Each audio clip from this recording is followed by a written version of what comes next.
తండ్రి నాయకుడు అతనే తలకాయ తీపించుకుని అతనే మన ధర్నాలు చేపించామంటే ఇట్లాంటి పర్వర్టెడ్ మనిషిని మనం ఈ ప్రపంచంలో ఎక్కడ చూడము. అందుకని అతను గొడ్డలి పార్టీ యొక్క అధినాయకుడు అయ్యాడు, ఆ గొడ్డలి పార్టీ యొక్క అధినేత అయ్యాడు. అతనికి నిజంగా మేము మాత్రం చెప్తాను, తెలుగు ప్రజలు మాత్రం ఎట్టి పరిస్థితుల్లో అతనికి క్షమించరు. ఆ 11 కూడా ఎందుకు ఇచ్చామనే బాధపడే రోజులో ఈరోజు వాళ్ళు బాధపడతా ఉన్నారని చెప్పేసి కూడా తెలియజేస్తాను. Thank you.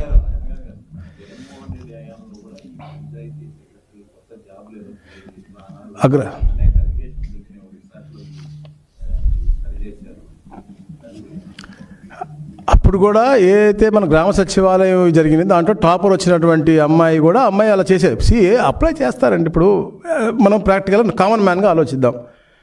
It's an open domain, అందరూ అప్లై చేస్తారు. అప్లై చేసిన తర్వాత ఒక సిస్టమ్ ఉంది. దీంట్లో ఉద్యోగం చేసేవాళ్ళు ఎన్ఓసి తీసుకోవాలి, తీసుకోకపోతే ఉద్యోగం రాదు. Simple logic.